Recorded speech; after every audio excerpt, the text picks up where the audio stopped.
most remarkable photographs, some of the most remarkable photographs. And certainly it's on my bucket list to get down to his Santa Clara ranch.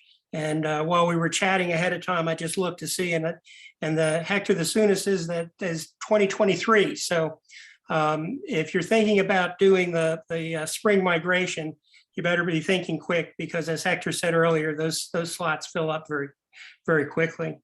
Obviously, Hector's a full-time wildlife photographer. He's won numerous national and international awards. I've heard Hector speak numerous times. It's always very educational and entertaining. And without further ado, Hector, I'm going to turn this over to you.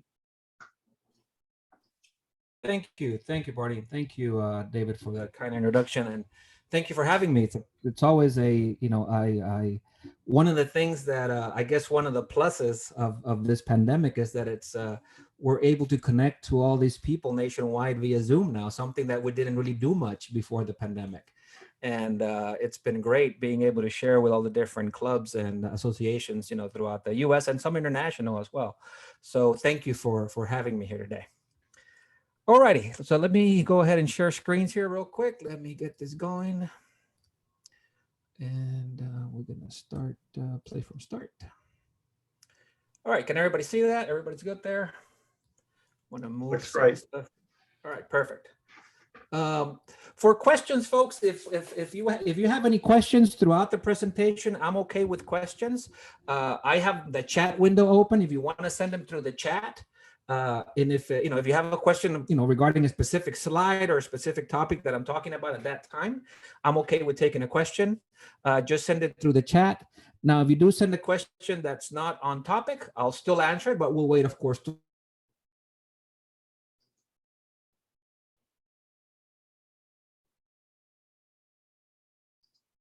Can everybody hear me? Oh, sorry. Yeah, that's fine. I saw that I got muted there, no problem. So again, if you have a question, feel free to send it to the chat, or if you want to hold off to the end, we'll have time at the end to answer, to answer questions. Okay. Now, this is a program that I've done at different conferences, and I normally do it live, but of course I've adapted it to do it via Zoom. Again, if you do have a question, feel free to send it through the chat.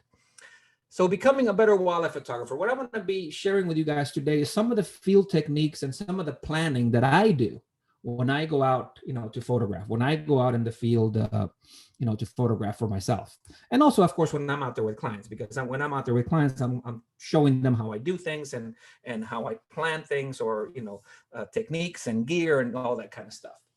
So normally when I'm in a live setting, I'll ask how many, want to be a better wildlife photographer. I'll ask for a raise of hands, and I usually get, 100% raise of hands, because we all want to get better at our craft, right?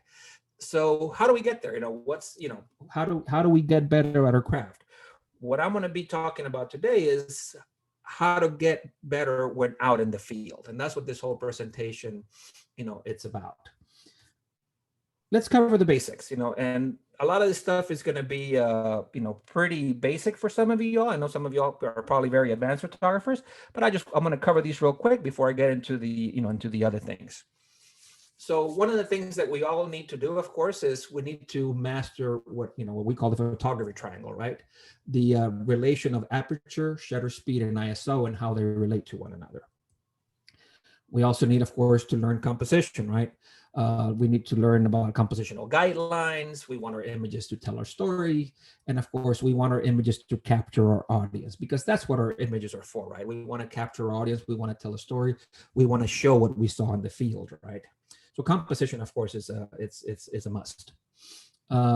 We need to know about using the correct photo equipment and gear, right? If we're going out in the field, have the correct lens, the correct camera body. Are we going to be using flash? Are we not going to be using flash? And we need to have a good understanding of what our gear can do for us, and also what our gear cannot do for us, right? And as a wildlife photographer, I am primarily a wildlife photographer. I do a little bit of landscape work and a little bit of some other things, but 90 7% of my work is wildlife. So for me, wildlife behavior, seasonal patterns, and being at the right place at the right time is huge, right? Because I am trying to capture behavior that might be seasonal. I am trying to capture behavior that might not happen, all day long. So of course, we need to learn our subjects as much possible. And last but not least, how do we get better? Of course, practice, practice, practice. We have to take all these basic things and go out into the field a lot and put them into practice, right? So we can start developing that mental memory that a lot of these things will become, pretty automatic. You don't even have to think about them. And we'll talk about that here in a second. So really quickly, master the photography triangle. You have to have a good understanding of aperture, shutter speed, and ISO and what they do for you, right? So when you're in the field and you see a subject like this lioness with her two cubs that is backlit, you need to know how to overexpose. So, understanding how that happens. In other words, you're gonna, either increase your aperture, slow down your shutter speed, or increase your ISO to get the correct exposure. So we need to be, very well versed in the photography, what I call the photography triangle. You have a different, same subject, but the light changes on you again, changing your, understanding how you're going to underexpose or overexpose, or if you're going to be doing a kind of spot metering to make sure your whites don't blow. But again, having a good understanding of what the three things do for you and knowing how to work them together to get the correct exposure of what you're looking for. Learn composition, guidelines, tell a story and capture our audience. That's what our images are for, right? We want to capture our audience's attention when we show them a photograph. We want to show them what we saw in the field, and we want to tell a story. That's the main purpose of why we photograph. At least that's why I photograph. That's what I want my images to portray. So when I'm showing an image of, let's say, for example, in this case, on bobwhite quails, I want them to tell a story.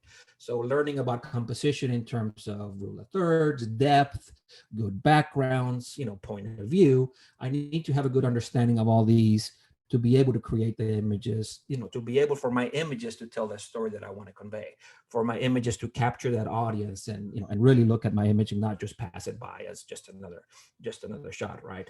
So composition, of course, is another one of the basics that we do have to know. Correct photo gear and equipment. Knowing what lenses, and what camera bodies, or if we're going to be using flash or no flash, depending on the type of image that we're after. Of course, it's also a must and a basic. I always tell clients, you need to know what your camera can do for you, but also very important is know what your camera cannot do for you, right? There's going to be some situations that having the wrong lens camera combination will not do you any good. So you need to have a good understanding of what your gear can do for you and what it cannot do for you. That way, for example, like this image of this barn owl, I knew what camera I wanted to use. I knew it was going to be low light because I'm using flash at a very low setting coming in from the sides. This is done with a photo trap. So understanding what lens, what camera would work better for those conditions, made me create, be successful in creating images like this one. Same thing when we're doing multi-flash hummingbird setups, right? Knowing what camera will do well in those kind of conditions, what lens I'm going to be using so I can get good depth of field. I'm shooting this at f/14. So I'm using this was shot, if I remember correctly, with a 70-200. And again, knowing what combination I can use well with a multi-flash type setup for hummingbirds. This is in Costa Rica. As a wildlife photographer, of course, we need to learn our subjects. Wildlife behavior is extremely important for somebody like me, because when I target something, or a certain behavior, I need to know when that happens, why it happens, and where it happens, right? So it is extremely important so that we know our subjects and what they do. This is a roadrunner here. This is at the ranch here in South Texas, displaying, for a female during the spring season. If I would have gone out in the fall trying to get an image like this, it would just not happen because they don't do this behavior in the fall, right? They're not in the mating season. So understanding behavior, the seasonal patterns of what they do at certain times a year and other times a year is a must for a wildlife photographer. Understanding how subjects behave. This was this year. This was back this was in Kenya this year. We ran into this female cheetah with her three pretty big cubs by now. Probably these guys are probably 9 going on 10 months old, and they were hunting, and they were hunting in a part of the Mara where the grass was very high, so we could barely see them. But I told the clients that were with me, I said, let's follow them. We'll give them a lot of space, give them good distance. We're all shooting with big 600, 500 lenses. And eventually they're going to find a high point to get on top to be able to look over the grass, because these guys are hunting. So sure enough, we couldn't photograph them, or we could barely see them in the tall grass. We followed them for about 15, 20 minutes. I don't remember exactly. And eventually, of course, they found a termite mound to climb on. So understanding this behavior, because I've experienced it before. I photographed cheetahs a lot. If you all notice, my logo is a cheetah. This is my favorite cat, so I photograph them extensively. I knew that eventually they were going to be able to find a high point to get on, and we were going to get a better shot. Question, is there flash on the Roadrunner? No, the Roadrunner is all natural light. The Roadrunner shot was all natural light. Shot from a morning blind with the sun behind me, so it was nicely lit. So again,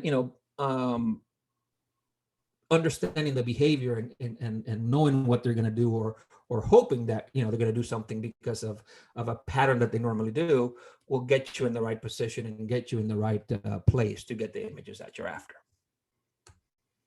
And of course, last but not least, in the basics, practice, right? We have to practice our trade. Birds in flight is probably one of the toughest things out there for wildlife photographers. And people always ask me, how can I get better at birds in flight? And I'll teach them settings, I'll teach them focus modes. But if they don't get out there and do it over and over again, they just won't get better at it, right? So, practicing, and panning with the subject, continuous focus modes, panning with the subject, making sure your subject doesn't get out of the frame. I can teach you all that in a classroom setting, but if you don't go out there in the field and do it over and over again, you'll never get better at it. So of course we do have to practice, our trade. We do have to practice. So when we're doing, subjects that are moving very fast, and you want to do something like a slower shutter speed to show motion, or if you want to do, completely freeze the action, like in this shot of the wildebeest crossing the Mara River, understanding all the basics that I talked about before and putting it into practice to be able to get the shots that you're after. So these are the basics. These are the basics. This is all wildlife photographers should have a good verse of these, 5 things right here. Understanding photography triangle. We need to have a good understanding of composition, what the right camera gear we need, and of course, as a wildlife photographer, learning our subjects and practice. Field techniques. How do I plan, or what do I do before I go out in the field to photograph? I kind of touch base a little bit on this, on the basics, on understanding, what your camera and lens combo can do for you or not do for you, but also supporting gear is extremely important. Supports, if you're going to be shooting off a monopod, a ground pod, or a tripod, if you're going to be needing a trigger, a strobe or a flash, or if you're going to be using light diffusers. If you're not going to be shooting out of a blind, you have to have the correct clothing so that your subject doesn't spook on you, right? This sounds, a lot of people will say, yeah, Hector, but that's pretty, that's common sense. It is. But raise of hands, how many times have we got out onto the field and you forget your camera trigger because you're doing, let's say, a long exposure, and you forgot to take your camera trigger and you struggled the entire day? You struggle, you don't create the images that you want. So, making sure that you have the correct supporting gear before going out is extremely, extremely important. I've done it, going out and you forget your beanbag. If you're shooting from a car, you forget, your ground pod, and you have to struggle hand holding, laying down on the ground. So when you go out into the field and you're going out to photograph from a blind that's sunken, when you're going to have subjects at night, when you're going to have very little light coming in, you need to know that you're going to need a sturdy tripod to be able to hold that, to hold that camera. You're shooting at 1/125 of a second on a moving subject to keep the ISO low, because these guys are being lit by an LED light. So again, the supporting gear for this type of shot is extremely important. Would I have been able to do this without being on a tripod? No. There's no way I can handhold a camera at 1/125 of a second and keep it, sturdy enough to freeze the shot. So supporting gear is extremely important when going out into the field. If you're going to be doing fast moving subjects, this is bats in Costa Rica, where we're doing multi-flash with them, understanding what the flash can do for you and how many flashes we're going to be taking out there to be able to, put enough light on these things to freeze them. Because we're not freezing these guys with camera speed. We're freezing these guys with the short burst of flash, right? Doing a multi-flash setup on these guys. So, without that supporting gear, this image is not possible. So understanding what you need prior to going out, of course, it's a must. So you're going after images like this, having the right supporting gear to help you to create the image that you're after. Shooting macro subjects. I do most of my macro subjects with artificial light. In other words, with a strobe, with an LED panel, a flash, or something like that. And because that way I can shoot at f/22. How razor thin is our depth of field when we're using a macro lens? Very thin, right? So when you're shooting a subject and you want a little bit more depth of field, you have to shoot it at f/22, f/18. But what happens, of course, shooting, at that f-stop, you have very little light. So I usually bring artificial light with me to illuminate my subject, but I want to make it look not artificial. So understanding that I am going to be bringing flash, but I'm going to need a flash diffuser to soften some of that light, to take away the hot spots, that a straight flash would create when shooting a macro subject that you're going to be lighting up with a flash or a strobe. So again, understanding what my supporting gear is going to be prior for me to going out is a must to create good images. If I would have taken just a straight flash, I would have probably had some really hot spots here on the eyes, maybe here right in front of the face of this red-eyed tree frog. So again, shooting it with a flash with a diffuser and understanding that I need a diffuser made this image stronger, made this image better. This is also, here's an example on what I did not use, that artificial light. This is also a macro shot. Now this is a green-licked spider here in South Texas. This guy's about the size of my pinky nail, very, very small. And he's on a little lantana bud, that tells you how small he is. So, I had seen these guys out in this lantana patch, but they're only out in the middle of the day. Early morning, you don't see them. Late afternoon, you don't see them. So I see him, but it'd be 1, 2 o'clock in the afternoon when the light was horrible. So going out there, big diffuser dish, to diffuse the light on it, so I can, so I don't have any shadows or any harsh light on them. So understanding that I needed that. Also, it was very windy. I took these two, big old cardboard pieces to put on the sides to kind of push the wind away from him, because he kept on moving on me. So, planning for that and understanding that before going out, I was able to create this image. I couldn't find these guys in good light. They would only come out in the middle of the day. So again, bringing a diffuser disc, a big diffuser, tarp disc thing, and then, some wind diffuser so that the subject wouldn't move on me as I'm shooting him. I'm shooting this guy at f/22 or f/18, somewhere on there. So, any kind of movement, my shutter speed was not very fast because I want to keep my eyes so low. So again, planning accordingly and taking the right supporting gear to be able to, accomplish that, I was able to create this image. Right point of view.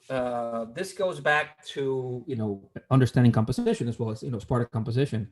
As a wildlife photographer, as any photographer, question, are the backgrounds natural? Yes. Every background that you've seen so far is natural except the hummingbirds. The hummingbirds is a background that we put up there. But the frogs, the spider here, these are all natural backgrounds. The only one that so far of what you've seen that is not natural is the hummingbird, the multi-flash hummingbird. Right point of view is to me one of the most important compositional guidelines to follow. How do we make our image stand out from the rest? We shoot a subject differently than everybody else. Shooting it low when everybody else shoots high, getting that really nice low perspective by creating depth. You have a good foreground leading to your subject, and then that background just falls apart or becomes really blurry behind it. So point of view is extremely important. And this comes with learning to work the location. I always do better at a location the second and third time I'm there than the first time I'm there. Why is that? because the first time I've never been there, right? So I don't know exactly how to position myself. I don't know where it might be the best place to get the best activity. My second and third time around, I know where I want to be. I know what I need to have, a blind, some kind of, maybe I have to wear full camo so the subject don't see me. But the second time around, of course, I can work the location because I've been there before. If you're shooting from vehicles, you need to know what your pluses and your minuses are going to be. But perspective and point of view is extremely important. If you were with us before the program started, we talked a little bit about the blinds at the ranch. Why do we sink our blinds 3 feet into the ground? So you can get this nice low perspective leading up to your subject, right? My lens is literally 2 inches from the ground here as I'm shooting this roadrunner walking by with a lizard. We talked about wildlife behavior a little while ago. If I want to get roadrunners with lizards, I have to go out in the spring, because in the springtime, they'll catch a lizard and they'll walk around with it. Why? They're looking for a girl to give it to. It's a treat to get the girls to mate. In the fall, if they catch a lizard, down the hatch immediately. I mean, they just eat it right there and then. But in the spring, they'll catch it and they'll walk around with it, looking for a girl. So, wildlife behavior. And in this case, understanding how low perspective works. Look how nice a background I have here. If I would have been shooting down at him, my background would have been the dirt right behind him. It wouldn't have blurred. I don't care if I would have shot it at f4.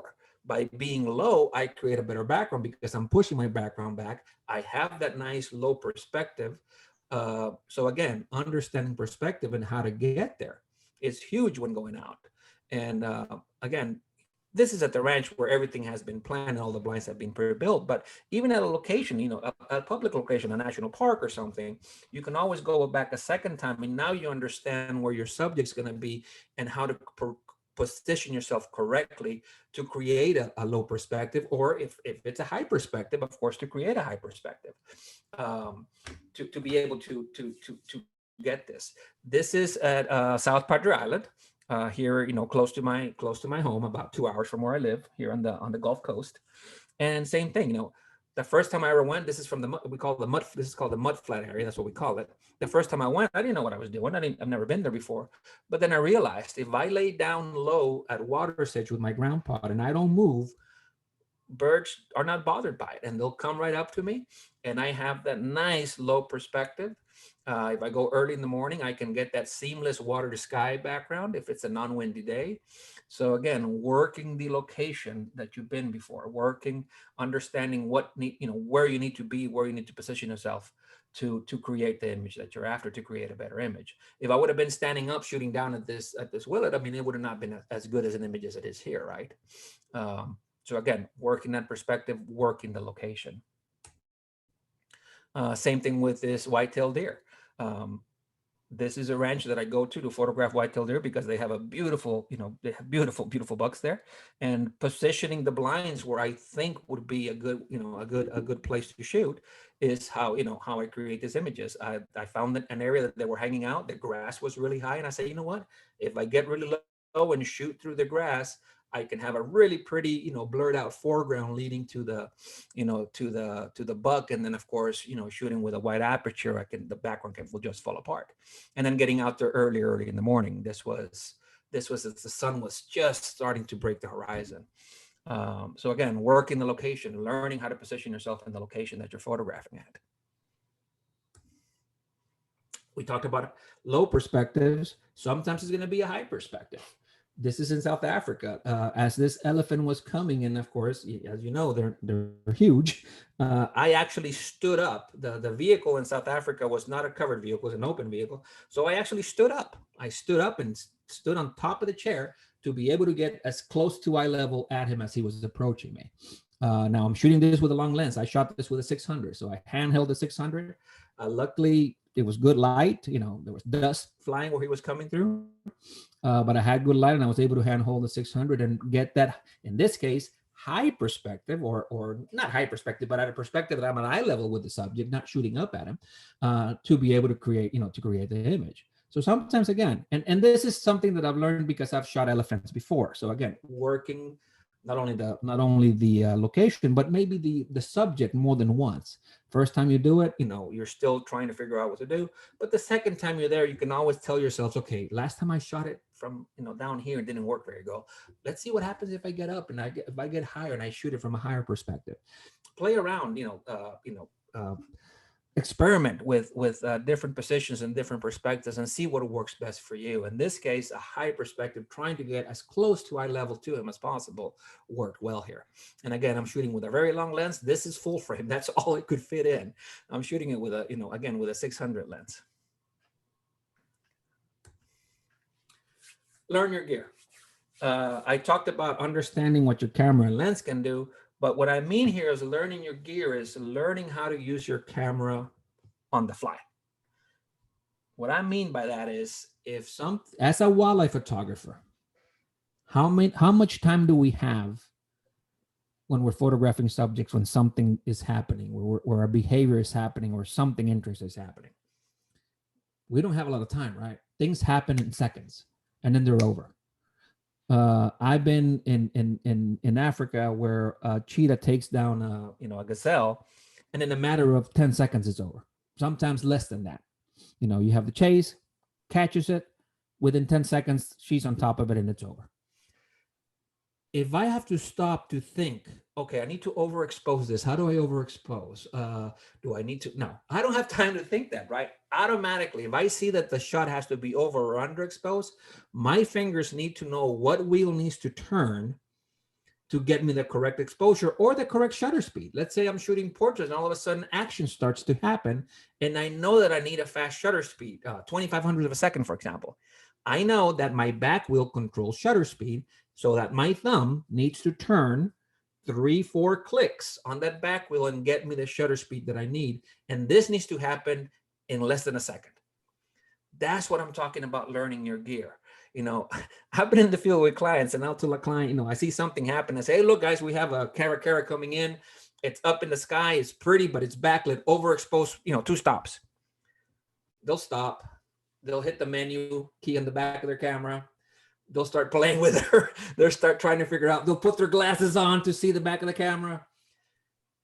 20 seconds go by and they say, okay, Hector, what did you say? 2 stops or 1 stop? Folks, it's over. That caracara is long gone, right? You never had a chance. So learning how to use your gear or how to change your settings in your gear instantly without thinking about it, it's a must for a wildlife photographer. We were photographing these bronze cowbirds at the ranch, and all of a sudden the male goes up and starts displaying for the female. And what they do is that they hover above her, and they hover for about 5-10 seconds, and they drop down, then they circle them, and then they go back up and hover again, trying to get her to mate. This happened, he was there, and all of a sudden he goes up. I was doing portraits. I needed to crank up my shutter speed. I was able to crank up my shutter speed, but I was not able to change my depth of field to be able to get them both sharp. But at least I cranked it, and I was fast enough to crank up my shutter speed to freeze them doing the hovering. Now the story's still there, even though the female is closer to me, and she's a little blurry. So I still like this image because my story's still there. I did not lose the story by her being, a little blurry. But again, if I would have not been able to, if I didn't know that turning that back wheel 2-3 times to get to the shutter speed I needed to get this shot, and if I would have had to stop to think about it, it would have been over. I would have never been able to capture it, right? So again, understanding how to change your settings on the fly without even thinking about it is a must. And that comes with one of the basics we talked earlier, right? Practice, practice, practice. You have to do it over and over and over again. It's like driving. When we're driving nowadays, after driving for 30 some years or whatever, when you have to put a blinker, you put your blinker on without even thinking about it, right? It's automatic. Same thing. That's mental memory. That's the mental memory you need to develop with your camera gear as a wildlife photographer to be able to capture things that happen, that happen on the fly. Question, failing to get the shot really helps me learn. Correct. And sometimes, and again, when you practice, you're going to fail a bunch of times, but then you're going to say, why did I fail? Why did I do this wrong? And you learn from that. And that comes with practice, folks. So, Brian, 100% with you here. It's knowing failing makes us better at our craft, and knowing why we failed will make us better at our crafts. So I'm totally with you here, with Brian on this one. And again, that goes back to practice, right? Sometimes you're trying to create an image, a specific image. For example, here I had this Roadrunner that kept running in front of me, and all of a sudden I say, you know what? I think if I do a slow shutter panel with him, it'll make a nice image. So instantly I had to slow down my shutter rate, my shutter speed, open up my aperture, stop down my aperture, because by slowing my shutter speed so much, my image was blowing. So I had to stop down some of my aperture, and doing both of these things quickly before this was over I was able to capture this image, and create this low shutter, panning shot with this Roadrunner running across in front of me. Again, if I would have stopped to think about this image would have never materialized. And this comes with practice, folks. I mean, I photographed, I'm not going to say every day, but pretty close to it. I mean, I came in this morning from the ranch. I'm here for 3 days. And then this weekend, I'm off to Central Texas to photograph white-tailed deer for a week. And then I'm done with that. I have Thanksgiving with my family, and then I'm off to Costa Rica for a month. So I photograph a lot. And so I get to do this quite a bit. You can get there, practice getting out there, doing it over and over again. You'll start developing this mental memory, and and creating the images that you're after. Michael, talk about shooting in manual versus A or shutter priority. I shoot mostly everything on manual because I like to control everything that I do. I'm okay with people shooting with shutter priority or aperture priority. I always tell this to everybody: shoot the mode that works for you. For me, it's manual. I like to shoot manual. Sometimes I'll shoot auto ISO. Sometimes I'll shoot full manual. That I have to control the ISO. I've heard other, pros or other instructors tell you that this is the way to do it and it's the only way to do it. I don't believe that. I truly don't believe that. What I care about is the final product. How you got there doesn't make a difference to me. If you shot manual, if you shot aperture, if you shot shutter speed, I don't care there, as long as the final product is correct. Now, if the final product is not right, the final image is just not there, then we need to look at, okay, what are you doing and what can we change? So I'm okay if you're shooting aperture. I'm okay if you're shooting shutter, as long as you're getting the results you're after. How you get there to me is not important, as long as you're getting there. For me, it's manual. I shoot everything in manual because for me, it's easier that way. That's the way my brain is wired, I guess, and that's the way I've been shooting for so long that that's how I shoot. Now, when I do landscapes, and I don't do many landscapes, I shoot aperture. But when I'm shooting wildlife, I like to have I like to shoot manual because I want to control my depth of field, aperture, light, and of course I want to control my shutter speed. Here's another image that we drove up on this leopard in Africa, and she was totally backlit. So instantly, understanding I need to overexpose this to be able to get some detail on it. And again, if I would have stopped to think about it, the image would have probably not materialized. So understanding how to change settings quickly and rapidly without thinking, knowing what wheel needs to turn without thinking to get you there, is ideal. Now with, for you guys that are now shooting mirrorless, me included, I now shoot mirrorless bodies. It's made it a little bit easier because with a mirrorless body, when you're looking through the viewfinder now, we can have a histogram live, right? We can have a lot of things live, like when you change your f-stop, you're seeing what's happening on your background, you're seeing what's happening on that histogram. So it's made it a little bit easier now that, mirrorless is here, because a lot of the things that the mirrorless cameras, a lot of the display that the mirrorless camera gives us with that electronic viewfinder versus a DSLR or versus a film camera, right? So again, but you still need to understand what wheel to turn to get you there, right? And that needs to be automatic. When you're shooting a subject where the background is not as good because the background is just too close, sometimes you're going to want that background to just go darker than your subject. So of course, here is where metering is going to come into play. You meter off your subject, but if you're using the histogram, like I do, I know that I can push my whites as much possible, and then I can always in post, correct it. As long as I'm shooting it properly, as long as I'm not blowing my whites. But again, it's a setting change that you have to do on the fly.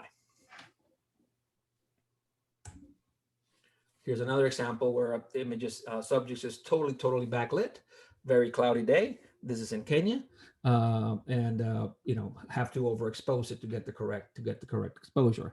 I love to do high key images. A lot of my work, I like to do high key and also low key.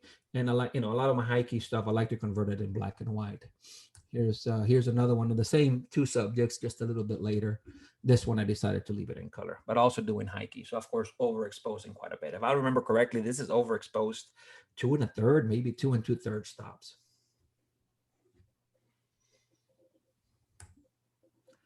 Sometimes, you see something that's happening where you need to crank up your speed to a very, very fast shutter speed.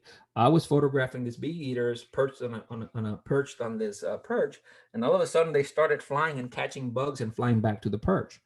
I went from 1/350th of a second to 1/5000th of a second to be able to capture this, bee eater, coming in with a little wasp that he had just caught. So again, quickly, 5-6 turns of that wheel to get me to that shutter speed. And how much time do I have? Not much, right? This guy jumped and came right back. So, luckily there was multiple ones, and I saw them doing, I saw one doing it. So instantly I changed my settings, and the next one that did it, I was able to capture it. So again, quick changes, quick on the fly type shots. Last in terms of field techniques is blend in, field ethics and etiquette, leave no trace, respect location and others, and of course, plan ahead. When I say plan ahead is if you know that you're going to be going to a location that is very popular with photographers, more than likely it's going to be crowded, right? Blend in, leave no trace, respect the location, and more importantly, for a wildlife photographer like myself, is respect your subject. Getting too close to a subject and stressing that subject or that animal is never worth it for a photograph. It's just not worth it, folks. Your images will not be good. You can see animals that are stressed out. You're going to make animals more skittish. Nothing's going to stay put on you. Learn how to hide yourself. Learn how to use blinds. Again, putting an animal in danger or putting an animal in stress for the sake of a photograph is never worth it. So always keep that in mind when going out into the field. Your images will be much better. Learn how to blend in, use a hide, use a blind, go to a location where the animals might be a little bit more habituated. Going to a place where, or never put yourself in danger too. This is a Jasper National Park. I don't know how many times I've seen people approach, the elk during the rut with a 70 to 200 lens, and they're literally, and you guys are from the Tetons, this happens in Yellowstone all the time. This is shot with a 600 and a 1.4 on it. That's how far away I am from this guy. I don't get close during the rut. I have the right gear to be at the right distance, to not stress these animals, not put them in danger, not put myself in danger. And be honest with you, I get better shots with a long lens because I get better backgrounds and foregrounds when shooting with a 600 versus a 70 to 200, right? So always be mindful of that. Always be mindful of not trampling over an area that's of growth that, it's taken years to come up. So always be mindful of our surroundings, always be mindful of your subject. And again, when you're going to areas where it's very crowded, that are very popular with photographers, I know friends, and sometimes, yeah, and I understand it can be irritating because it's just way too many people there. But when that happens to me, I'll be honest with you, I play it to my advantage. What I do, sometimes I'll just stop photographing and I'll start talking to everybody there. I'll start talking to folks. You won't, the knowledge that we photographers share with one another is invaluable. The networking that we do in locations is invaluable. I've learned of different locations, other settings, other places to go by just networking with people out there. So, when I find, when I go to Boston, there's 300 people lined up to photograph the cranes, it's crowded, but play it to your advantage. Don't make me any good, getting mad that there's too many people there. And again, be mindful of your surroundings. Be mindful of your subjects. This is shot with a 600 lens. That tells you how far away I was. I'm sorry, a 500 lens. This is shot with a 500 lens. We keep our distance. We don't encroach into their territory. We want them to act naturally. When you get that close, subjects, as a wildlife photographer, my subjects don't act naturally. They look stressed. They look worried. So again, your images will be better if you respect your subjects and you respect the locations that you're shooting at. Again, hiding. This is laying low on the ground as these pelicans are coming in. They don't even know I'm there, and that's why they act, and that's why they do what they're doing. So, you always want to be mindful of that, especially when out in the field, and especially when you're out in public locations. A lot of my photography is in private lands, but even in private lands, of course, I don't stress my subjects. Why do we have blinds? Why do we dress in camel? Why do we, use our vehicle as a blind? Again, to make our subjects act naturally. Your images will be much better if you're not stressing your subjects. So to review field techniques: use of appropriate reporting gear, right point of view, learn your gear, and of course, field ethics and etiquette. And the last thing I want to cover is, of course, planning ahead. And I've touched base a little bit on this, for you. When I go out to photograph, not with clients, because with clients it's a little bit different. Because when I go out with clients, it's an all-around type of a shoot, right? I'm teaching things, or we're at a certain location where we're photographing pretty much everything that comes in. But when I go out on my own, I go out with a specific target in mind. So, for example, when I go to Chile, there's a lot of subjects that are out there, but I'm after, if I'm targeting pumas, I'm going to concentrate on the pumas all day long. Position myself properly, position myself right to get the images that I'm after. I ignore everything else, unless something extraordinary is happening, right? But normally I'll ignore everything else and just concentrate on what I'm after. And I will create better images that way. I might come back with less images than I would if I was just shooting at everything. But the quality of the stuff of what I come back with is much better than if I'm shooting everything that pops out, right? So I'm very target specific when I shoot for myself. Tomorrow, for example, I'll give you an example. Not tomorrow, but maybe on Friday, I'm going out to the ranch. I'm by myself, no clients. We've been seeing these two bobcats that have been hanging around this water hole. And I plan to sit at that blind all day long and just wait for that. I'm not setting up for birds. I'm not setting up for everything. I want those two cats because it's a young one with the mom, and I'm going to sit there all day long. If I don't get anything, I don't got anything. But if I get something, it's going to be very good. So again, very target specific when I go out, especially when I go out by myself. Here's an example of, I was out at Aransas National Wildlife Refuge here in Texas. And I wanted to photograph, the endangered whooping crane catching crabs, which is their #1 food source down here. That's why they come down here for the winter. And we saw a ton of them on the way up. That they were just, pretty, couple with a colt, with some young ones. And I told my boat driver, nope, keep going. Find me one that's feeding. We looked all morning long. We ignored everything else till we found one that was feeding, and it was to the correct distance that I could photograph it with my long lens. So again, very target specific. Sometimes I'm not only target specific, I'm behavior specific. I'm going after a specific thing. And again, I might not come back with 1,000 shots that day. I might come back with 10 shots, but I guarantee you one of those 10 is going to be what I was after, and one of those 10 is going to be good. I wanted a shot of a rattlesnake at ground level shooting through some grass. So again, finding the rattlesnake, positioning yourself properly, ignoring everything else. All I wanted was the rattlesnake. So I went out to the ranch looking for a rattlesnake, and that's all I did till I found one. We do have quite a bit of these guys at the ranch, and don't be afraid of snakes, folks. I mean, snakes are 10 times more afraid of us than we are them. And I respect them. I don't fear them, but I do respect them. And I've been handling snakes since I was a teenager. So, but again, very target specific when I go out. Susan, thank you. Awesome shot of the whooper. Thank you. Appreciate that. And there was a couple of questions before that. Oh, okay. How many shots do you need? Okay. How many shots do you need to have for the shots like the birds and whatnot? Randy's question. I don't understand the question. What do you mean? How many shots? Like, I think he means shots per second. Are you shooting? Oh, I'm sorry. Shots per second. I'm a huge believer in bursts. I shoot a Sony A1 now that can shoot up to 30 frames a second. Now I don't have it set for 30, but I think I have mine set for like 15, 16 frames a second. I'm a big believer in shooting bursts because I am a wildlife photographer, and again, things happen quickly. So I do shoot at a very fast frame per second in everything that I do. No matter if it's birds or whatever it might be.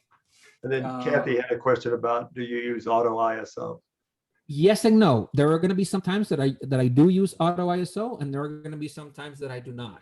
I tend to do 50. I shoot manual 100% of the time when I'm shooting wildlife. And I would say with the auto ISO, as good as it's gotten in the last couple of years in these new cameras, I'm using it more and more than before. So I'm going to say not 50-50, but pretty close to 50-50 with full manual or with manual with auto ISO. So yes, I do use it, especially on a day that it's cloudy, where the clouds come in and out and the sun goes in and out, where the light's changing quite a bit on you. I like to use auto ISO because I'm still exposing with my histogram, but by using auto ISO, I don't have to turn my wheel as much because it gets me closer to where I need to be. Does that make sense?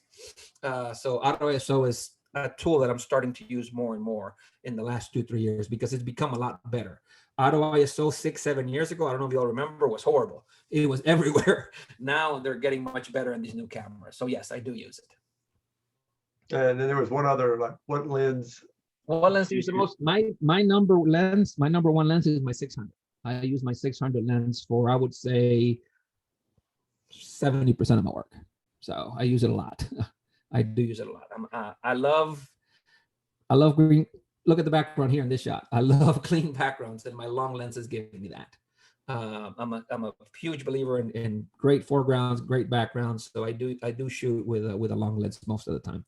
Not that I don't use my 70-200 or my other lenses, but primarily I'm a long lens shooter. So my 600 and my 400-2.8. Those are the two that I use the most, but the 600 by far the most.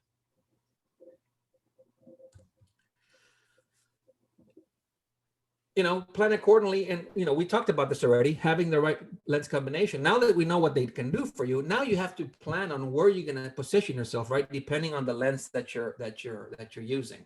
So for example, here's an example where I did not use my 600. This is shot with a 70-200. So in Uganda, where I photograph mountain gorillas, the number one, I would say, obstacle is light, because we have very little light, right? Especially when they're deep in the canopy. So I like to shoot, these guys with a 2.8 lens, 24-70, 70-200, 2.8, because if I'm using anything that is not a 2.8 lens, I just don't have enough light.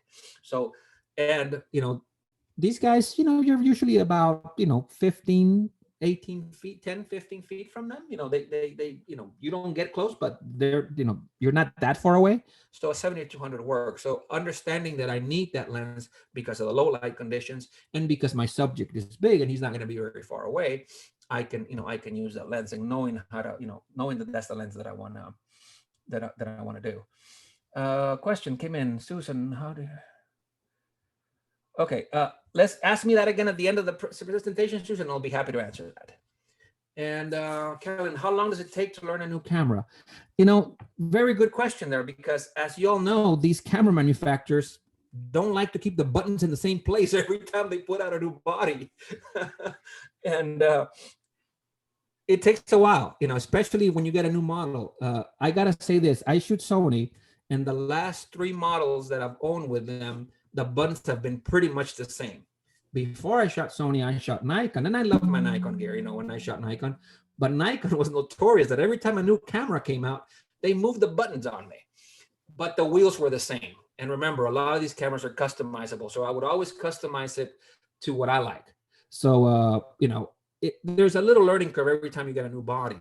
But, as long as the wheels are in the same spot, which they are, it doesn't take that time, because again, that mental memory has, that practice has been in place for, years. And as a new camera comes in, the menu might change a little bit on me, maybe a button here or there, but the wheels do the same. And I control everything with the 3 wheels, right? Front wheel, back wheel, and the other back wheel. Do you ever shoot with 2 bodies with different focal? Yes, all the time. Especially here at the ranch, I'll have a body on the 600. I'm shooting birds. Let's say I'm with clients and we're shooting everything, and I'm shooting birds, and all of a sudden a deer shows up. What am I going to get with a 600, a deer that's 15 feet away? I'm going to get the eyeball. So I'll have like a 70-200 or a 100-400 next to me on another body that I can easily switch. So yes, I do keep 2 bodies, especially when I'm with clients, because it's a more of an all around shoot. When I'm by myself, like I said earlier, I'm more target specific, but sometimes I'll have another lens just to get something different. If I'm targeting something and I just want to get a different type of image with a different type of focal length, yes, I'll have a second body and another lens with me at the same time. So again, planning ahead with what you know the conditions are going to be. I know that slots in Costa Rica are deep in the canopy. The light is not going to be very good. So I plan accordingly. I plan accordingly knowing what lens I need, what if I'm going to be using flash or not using flash. So planning, now that we understand what the camera can do and not do for you, like we talked about earlier, that also has to be part of your plan. And before going out there and knowing what you're, what you're trying to go after and what you're trying to capture. In this case, I'm in Costa Rica. I'm shooting out of a blind. I'm shooting king vultures, and I wanted to do portraits. So I took my 600 and my 2x converter to be able to capture really, really tight portraits of these guys. So again, I went out with a plan, knowing that I needed the 600, knowing that I needed the 2x, knowing that I was going to be shooting at f8 versus f4, so light was going to be an issue. But it was a nice cloudy day that I had good diffuse light late in the day when the light was higher. So I was okay shooting at f8 versus f4, because it's low light there. Again, we're in the rainforest. It's canopy, so it's thick. Michael, Sony 6 with 2x. Yes, the 600 with a 2x converter. Believe it or not, I do shoot the 6 with a 2x and the 1.4, and I do like them compared to my old experiences with the old converters back in my old, the old days. These new converters are much, much better. This is shot with a 600 and a 2x converter. This is full frame shot. It does, if you compare it with a full, 600 without a converter, but if you want to get close. And again, I'm showing you a JPEG, on a slideshow. It's the real thing is pretty sharp. When we go out into the field, what is the one thing we cannot control? Weather. Can't control it. No, you can look at the weather forecast and it's sunny tomorrow, and you go out there and sure enough, it gets cloudy, or sure enough, it rains. So what happens if it rains? I have clients that tell me all the time, Hector, what happens if it rains tomorrow? It rains. That's what happens. That's the one factor we cannot control, right? That's the one factor we cannot control. So always go out with a plan. Always learn how to work the conditions that you're given. Rainy day? Oh, you know what? I'm going to slow down the shutter speed, get some nice long, water droplet trails. Create the image that the conditions are there for. So always go back, always go out with a plan on what you want to do or what you want to, what you're trying to capture. Again, if you have non-ideal conditions or stuff, or stuff's thrown at you that you're not planning on.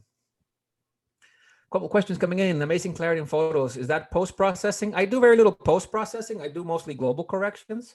I try to get, the correct photos, correct exposure on camera, and just fine tune it in the end. So I want to say 70% in camera, 30% in post. I rarely sharpen images in post unless they need it. Now my post-processing, it has to be quick because I don't have time. Time is my problem. I shoot too much and I don't have time to sit in front of the computer. So if an image takes more than 5 minutes to work, I just skip it. I'll go back to it some later time, and most of the times I don't have a chance. So I try to get it all in camera as much possible. How far away on that bird shot 600 2x? That bird was probably, I don't know, 15, 20 feet, if that, maybe closer. Shooting out of a blind, and they get pretty close. What shutter speed with a rain blurred? If I remember correctly, this was about 1/125, under 1/200 of a second to get the long trail of the water droplet.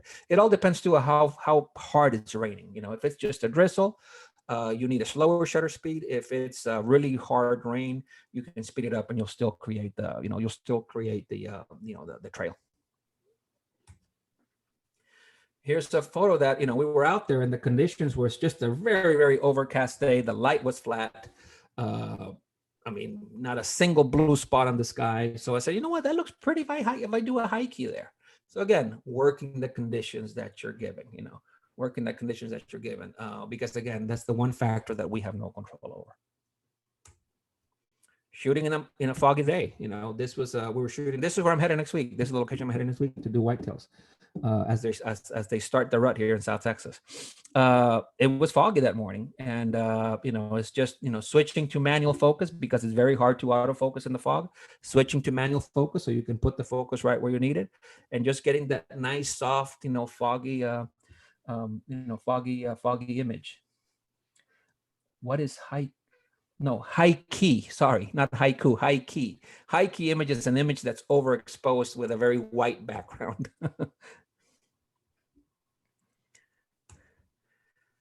And last and definitely not least, make it enjoyable and have fun. If it wasn't fun, why would we be out there, you know, photographing, right? I always tell my clients, you know, this, because they always ask me, should I get more, you know, should I get more gear? Should I change this? Should I do that? And I said, look, are you happy with what you're getting? Are you happy with the gear that you have? Are you still physically able to use it? And more importantly, are you having fun when you go out there? And if the answer to those questions is all yes, you know, then you're doing it right. You know, I go out there by myself and I try crazy things like shooting hummingbirds with a macro shot. More than likely that image will not turn out, but it was a blast trying to get these guys with a 105 macro, you know, as they were coming into this flower. This is my backyard, by the way, here at home, here in the middle of town. So again, making it enjoyable, doing stuff that you normally don't do, you know, having fun with it.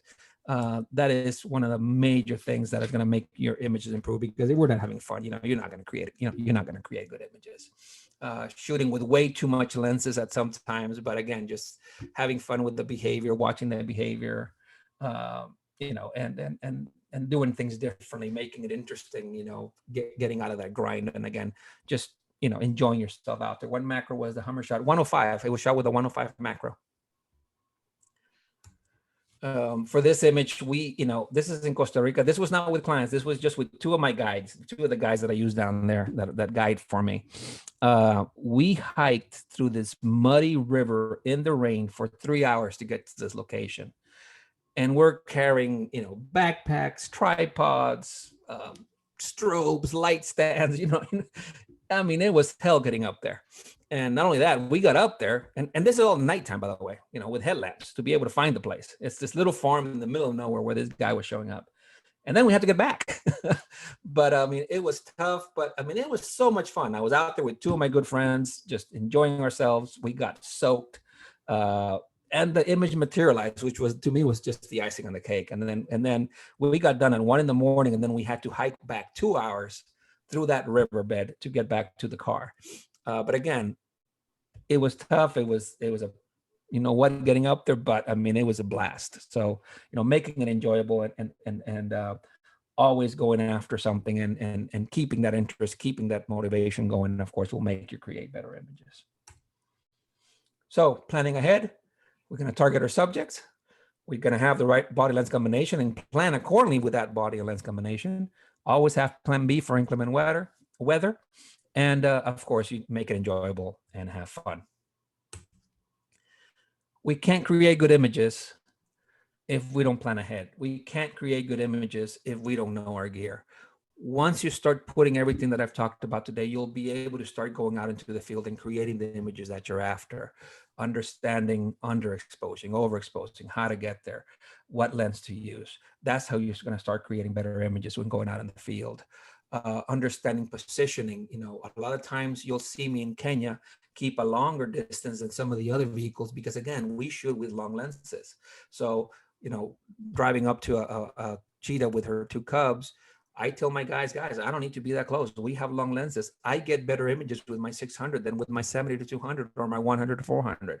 So understanding all this, you know, and knowing how to position yourself, of course, will make you create better images. That's how you get better images, you know, everything that we talked about today. Sometimes you get lucky. Sometimes things happen that, you know, you were not expecting. And yeah, luck does luck play a factor here. We were photographing rhinos at Old Pajeta in Kenya. And I saw these three guys getting together and they positioned themselves perfectly for me. I mean, again, this was not planned. This was luck. So luck does play a factor sometimes. But again, if I was not there at that position, this would have never happened. But luck does play a factor sometimes, especially with wildlife, right? They're not subjects that we can control. They do what they like.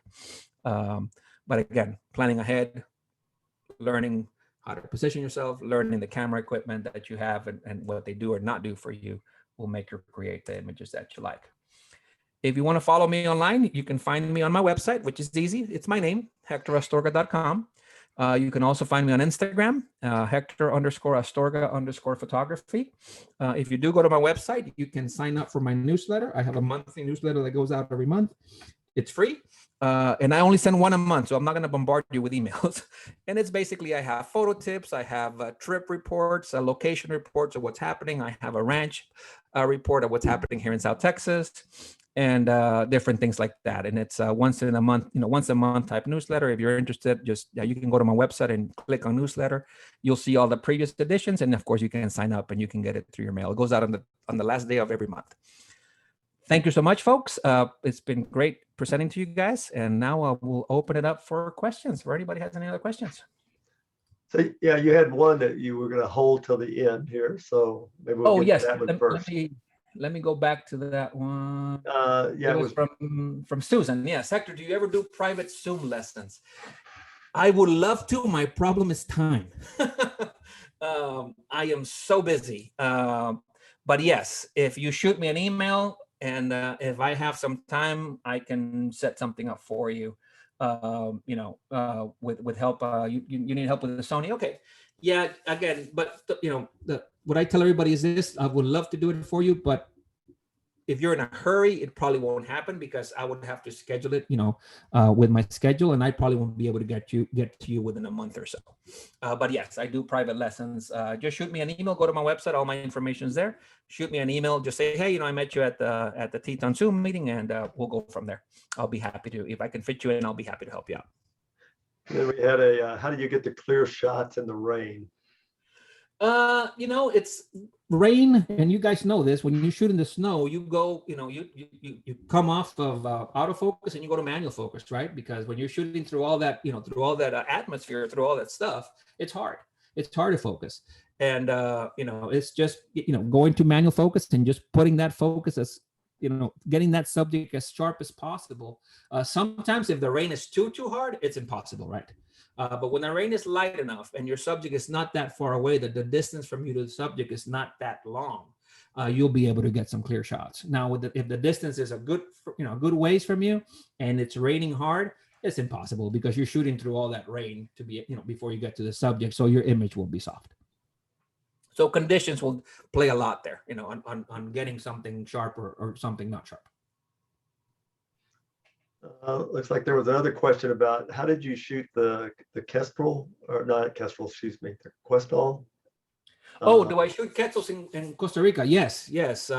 On my December itinerary, I do 2 trips to Costa Rica, one in December, one in March. On my December itinerary, one of our main targets is the Quetzal. Well, I wanted to know if you did it with manual focus, I guess. I think the Quetzals, no, we do. I do both. Depending on the conditions, I do both. The tough part of the Quetzal is that the long tail. It's a bird about that big with a tail about that long, and of course the wind, blows the tail. So you just have to have the right, the right shutter speed to be able to freeze that tail. And they come out really, really early in the morning too. So you have to work low light, shutter speed. Can be a little challenging, but the places I go to, they like to perch a lot, and that's where we get them. Where they perch. Because these birds don't come to feeders, don't come to anything. They perch next to the trees that has the fruit that they like to eat. And then there was a question about typical camera settings when you start out. Typical camera settings when you start out, in what sense? Like when you start out, like what mode? If manual, what I tell clients and what I tell other photographers is manual is still too confusing, and you're trying to get to manual. Shooting an aperture to begin with helps, because now you're controlling the aperture. The shutter speed is controlled by the camera. Eventually, you want to, again, like I said earlier, I don't care how you shoot as long as your final result is good. How you got there to me makes no difference. But if you are trying to eventually move to manual, starting with aperture is a good way to shoot aperture for quite a while, learn that, and then graduate or move yourself to shooting manual. I noticed you shoot a lot with strobes on certain situations. Yes. Macro especially, and yeah. and some of the stuff that is just impossible without them. For example, the photo trap work, the multi-flash hummingbirds and the bats, stuff like that. Yes. Now, a lot of my regular shooting, no, I use mostly natural light. Yeah. when you're using strobes though, I guess especially for birds and things like that, how long does it take to experiment to get an exposure right? It boils down to the situation you're in, or the circumstances you're in, or the conditions you're shooting. But not long. You do a couple test runs and then you realize where you need to be at. For example, like when I'm shooting the owls at night, it's 1/125 power, because it's just that short burst of flash that freezes the action, and that's pretty standard. You might have to do a trial run, see what you did, and if you have movement, okay, I need to tweak this or move the flash back, move the flash forward. But it's once that understanding is there, to be honest with you, it's fairly easy. I do it so much that it becomes kind of automatic. And are y'all doing that on the camera, or do you have them set up on? No, off camera. Yeah, remotely triggered off camera. Yeah. If you're using camera, the angle's not there. You get red light. You get a much better depth, much better perspective when you're off camera. And somebody asked, do you ever go to Bosque del Apache?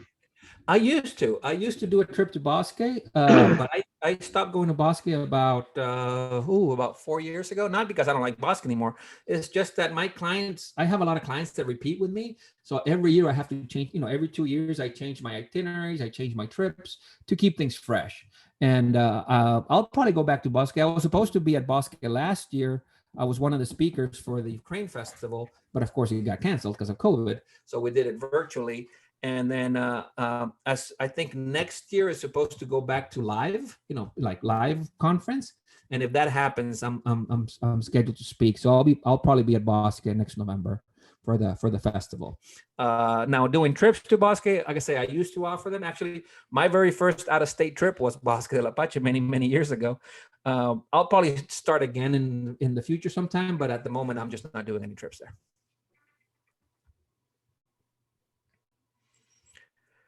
What are your feelings about the new eye tracking capabilities of mirrorless cameras? Fantastic. It's the best thing since sliced bread. No, they're great. I use mine a lot. It's not perfect. If anybody tells you it's perfect, they're lying to you. It's not perfect, but it's very, very good. Yes, sometimes it'll come off the eye and it'll think something else is the eye and it'll go elsewhere. But I would say that 70% of the time that focus goes right to the eye. So at least in the Sony cameras, the ones that I've owned, the A9, no, I'm sorry, the A7, the A9 II, and the A1, which is, I have two A1s now. I shoot with two A1s. The eye tracking is great. Z9 versus A1. I haven't shot. I shot Nikon for many years, and I love Nikon gear. I'm not, just because I shoot Sony, I'm not going to tell you the other camera bodies or the other camera companies are no good. No, on the contrary, I love that these companies leapfrog each other. I love when Canon puts out new stuff. I love when Nikon puts out new stuff. I love when Sony puts out new stuff, because if they're all putting out great, innovative, latest and greatest type stuff, it means that all of us will have great gear, because these companies always leapfrog each other. And so Nikon has been behind the curve in the last couple of years in terms of mirrorless, because, especially for wildlife photographers, they just didn't have a body that, we like. With this C9, if it is what everybody's saying it is, I think they're going to hit a home run with it. And I'm happy for them. And again, good gear by all the different brands is good for all of us, regardless of what you shoot, because it's good competition, and competition is great for these companies, because guess what? The next body your camera gear company is going to put out, it's going to leapfrog the other one. So that means that all these camera companies are going to have great equipment regardless of what you shoot. We had a question about camera traps. I'm assuming you don't mean trail cams. You're actually. Oh, no. Yeah. I do trail cams kind of like to scout, to see what's happening at night. No, camera trap is basically. I might have one here. Hold on. Yeah, hold on a second. It's an infrared device that triggers your camera, your regular camera. And I use the one by Cognisis. Let's see if y'all can see it. This is what it looks like. It's called the Saber. And if you look at, I don't know if y'all can see it. There you go. Hold on. Can y'all see that? It's got two sensors. So this is a transmitter and this is a receiver. So the way it works is you set this up on a tripod with a camera plate and it shoots a beam up. When something goes by, that beam hits that subject, reflects back, sends a signal to your camera, and your camera takes a picture. So it's kind of like a motion detector, I guess, if you want to call it, but it's very precise. So this is what I use for camera trap. It's set up. There's a big learning curve to learn how to use these because you got to learn where the subject's going to go by. There's a lag time. Of course, you have flashes that are off camera, but it's a device that triggers your camera, and it's very precise on where the camera goes off and all that. And that's what the camera trap is. It took me years to learn it, guys. It's at first, and I was good at it at one time, but then I changed models, and it was a little learning curve in the new model. Now I've used them so much that it's pretty automatic for me, but there is a small learning curve. It's a great way to get shots that normally you can't get. That there's no way you can get in person, or especially stuff at night. Where you set up your camera trap, you leave everything, you go to bed, and then the next morning you check it, and you'll have stuff that normally you would not be able to get. That's the beauty of camera trap work. Some very shy subjects and stuff like that. Yeah. Assume the issue there is figuring out the lag time between when it triggers and yes, where once you learn how to control that, it gets easier. But I'll be honest with you, sometimes I'll set the trap and I'll set it wrong, and I don't find out I set it wrong till the next day, because I go back the next day to look at the images and they're all blurry. So that means that my lag time, my focus plane, was not where I thought it was going to be. And again, so what you do the next day, you try again. And so again, there is a learning curve. It's a low percentage type shot, I guess. It's going to take a lot of shots, and a lot of them are going to be throwaways, but you're going to have that one or two that are going to be very, very good and very, very unique.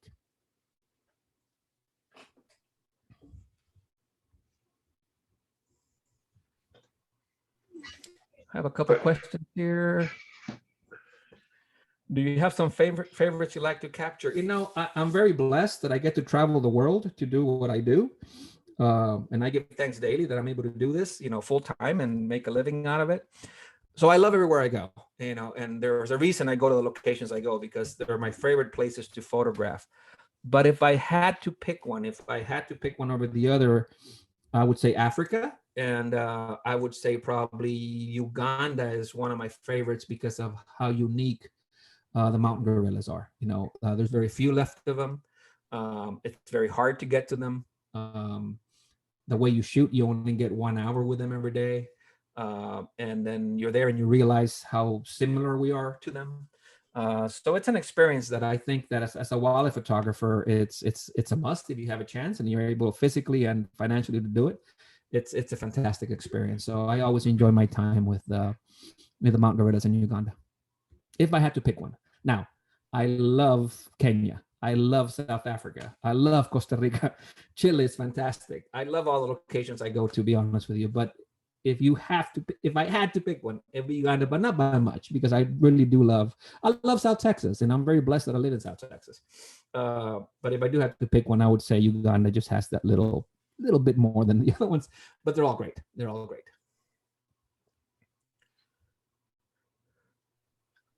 Oh, Rick wanted to know what your favorite animals were. Oh, correct. Mountain gorillas. Mountain gorillas. Okay. Yeah, mountain gorillas. Mm-hmm. I love photographing mountain gorillas. The chimps, chimps are okay, but no, the mountain gorillas are just it's just a different experience with them. So it's very unique. It's interesting. So in the Nat Geo 50 greatest photos out here, there's a really fantastic shot of one of the mountain gorillas. Oh, great! Yeah. We'll get the opinions of of our group when we get out there.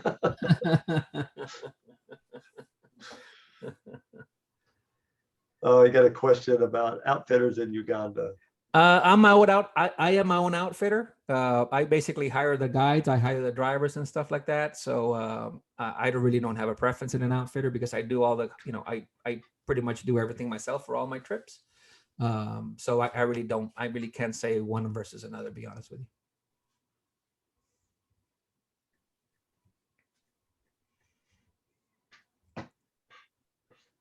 Cool. Anything else? I don't see anything else coming in. All right. Okay. Last chance for everybody.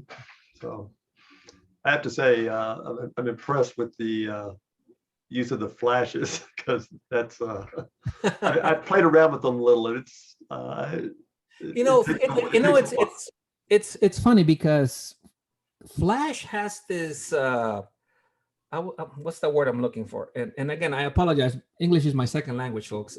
So sometimes my word selection is not the greatest. But Flash has this mystique of, of everybody. Oh, Flash! No, I don't do Flash. It's too hard. It really is not. It really is not. I don't do TTL. I keep it easy. I shoot everything on manual flash, which basically I set the power. Full power, half power, quarter power. I keep it easy. And basically, it's the type of thing that, okay, I have the flash of a quarter power. I take the exposure, not enough, crank it up. Too much, crank it down. So I keep it easy. And and once you get a good understanding of what you can do with it, and again, keeping it simple, basically just keeping it in manual, versus TTL, it's really not that hard, to be honest with you. Once you get that good understanding. Are you putting diffusers in front of the flashes? I do. But it's simple. You put a diffuser, it just diffuses the light. So it means that if you were shooting at, quarter of a power and you put a diffuser, now you might have to crank up to half a power because now, of course, you have a diffuser. You need a little bit more power, but the light is diffused. So again, and this comes with playing with them for so long. And again, what I said earlier, practice. Just going out there and doing it. Like somebody, one of the participants in the talk today said, I learned as much from failing, going out there. And that's true. I've gone out there and shoot a certain way that it just did not work. And so the next time around, I say, you know what, that didn't work. Let's try a different way. And just playing with it enough, and it'll come. Flash is, believe me, Flash is not that hard. And a lot of people are intimidated by it, but in reality, it's not. Cool. All right, last chance. Anything from anybody else? Well, great. I think it was a wonderful presentation. Thank you. Fantastic Appreciate it. photos. And again, thank you for having me. And always a pleasure to present to clubs like y'all's. Great. And for all the Teton Photography Club people, December 4th at the museum, we'll get some information. We'll need a RSVP so we can arrange for lunch. We'll have lunch out there. So, well, Hector, maybe next time in Texas, we'll I'll pass through. Come down and see me. Love to have you. Okay. All right. Good night, everybody. Thank you. Right.